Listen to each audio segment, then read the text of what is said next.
2 months ago, I printed a pair of shoes out of a filament that, on paper, sounded impossible. A TPU that prints hard like a 90A hardness so it doesn't tangle or turn into spaghetti in your AMS, and then somehow turns into a soft 75A cloud after it's done printing. I didn't believe it.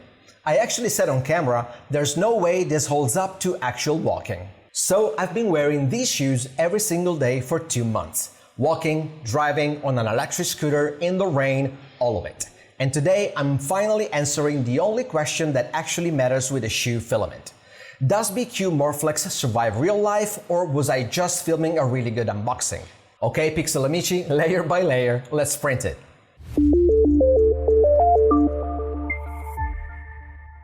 My name is Alessio and this is Pixel Forge Lab. Before we get into it, one thing. Right now, only 1.7% of you watching this are actually subscribed. If you're enjoying this kind of build, real tests, reviews, and upgrades, the subscribe button costs you nothing and it genuinely helps this channel keep going. That's all I'm asking, let's get back to it. Let's rewind to day 1. Because before we talk about 2 months of abuse, you need to understand what actually went into making these, because this was not a plug-and-play print. Biqu Morflex is not compatible with normal bamboo AMS. Not the AMS, not the AMS 2 Pro, not the AMS Lite.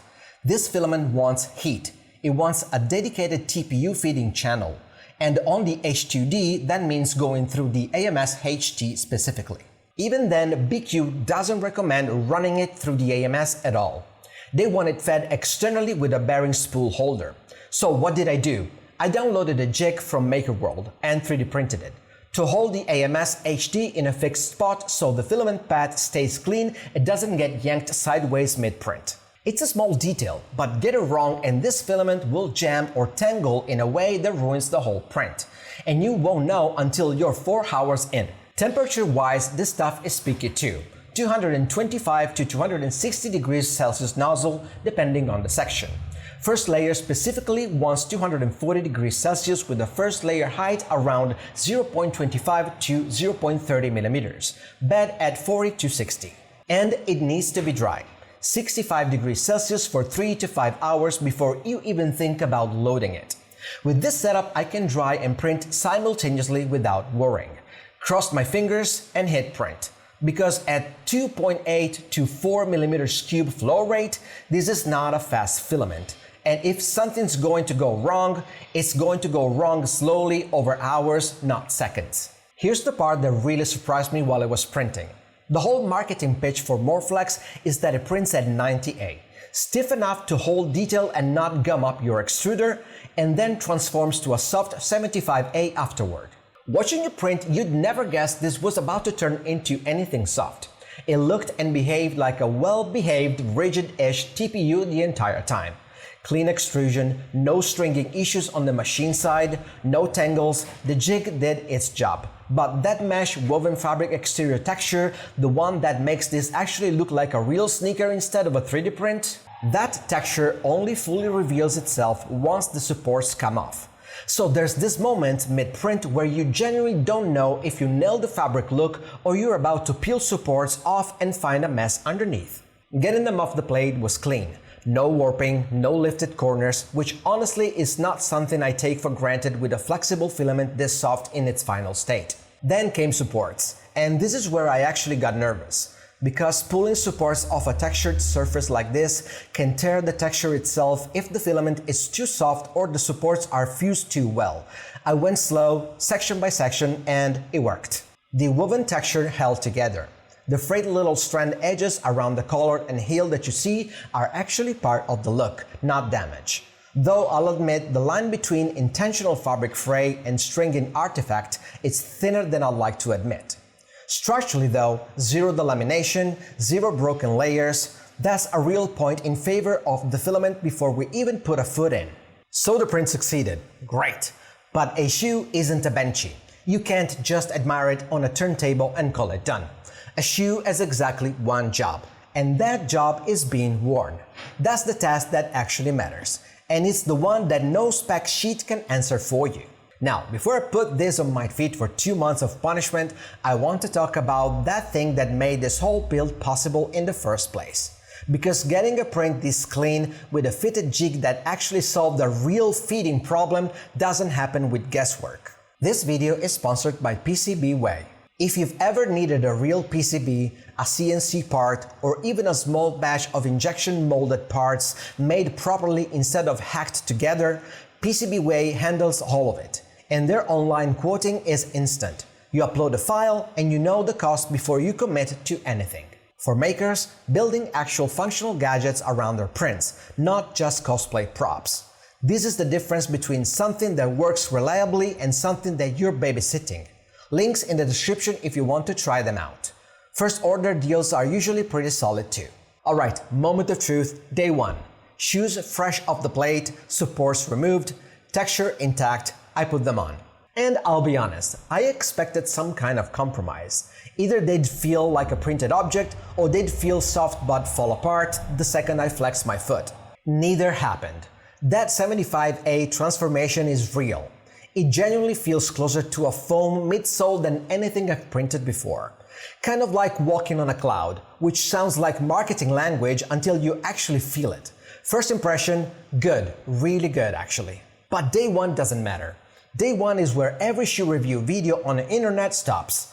And that's exactly the gap I wanted to close. Because a shoe that feels great for 5 minutes on camera and a shoe that survives your actual life are two completely different products. So for the next 2 months, these became my actual shoes.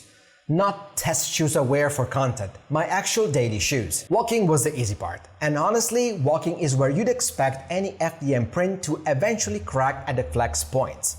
Right where your toes bend with every step. 2 months of daily walking and I've got no visible layer separation at the flex zone. That segmented structure Biqu built into this filament, specifically designed so the shoe flexes at the joints instead of one solid slab, is clearly doing its job. Driving was the test I was actually worried about, because your foot rolls and pivots on the pedal in a way that's completely different from walking. Constant microflexing at the weird angle for extended periods. If this filament was going to fatigue and crack anywhere, I figured it would be here. Then the scooter. Standing posture, vibration straight to the deck and into the sole for the entire ride.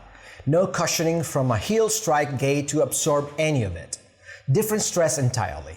And I genuinely didn't know how a 3D printed sole would hold up to sustain vibration like that instead of an impact and release rhythm of walking. And then the rain. This is where I thought I might actually lose the shoes for good.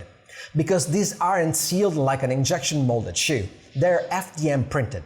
Layer lines, potential water path straight through the structure if adhesion was ever marginal anywhere. And yes, my feet were obviously a little wet, but not bad at all. So here's where I tell you what actually happened after 2 months of all of that. No cracking at the flex point. No delamination anywhere on the sole or upper. The scooter vibration didn't shake anything loose. No fatigue cracks where I was sure they would show up first. And the rain, the shoes got wet, obviously. Nothing's fully waterproof here. But there was no water ingress that compromised the structure. No swelling, no softening of the print itself. They dried out and went right back to normal in few hours. The woven texture on the exterior, the thing I was most worried about tearing off, is still fully intact. A little more matte after 2 months of scuffing against pavement and scooter deck, but structurally identical to day 1. I genuinely did not expect that. I worn a few flexible printed parts that start showing stress or micro cracks within days, and this just didn't. Which, if I'm being fair to my own skepticism from 2 months ago, means I was wrong to doubt it. So let's actually answer the question from the top of this video. Is Biqu Morphex the real deal or just a good demo filament? Based on 2 months of actual daily wear, walking, driving, scootering, getting rained on, I'm calling it. This is really one of the most durable soft filaments I've used for footwear. Full stop. The setup is a little fuzzy. You need the right jig, the right feed path, the right dry time. None of that is optional. But once you get past that barrier, what comes out of the other end holds up to real life in a way I wasn't expecting from a TPU that prints as easily as this one does. And a little side note, these shoes don't smell. I wore them without socks pretty much the whole time, no idea why and how, but they don't smell. Would I print another pair? Already have, and I made a short about it. Check the link in the box below. Alright, all of the links, models, filaments, and printers I used to make this video happen are in the box below. And if you do use the affiliate links, that will help keep the channel's lights on. Don't forget to subscribe, drop a like, and comment your thoughts. Thank you so much for watching, and as usual, I'll catch you on the next one.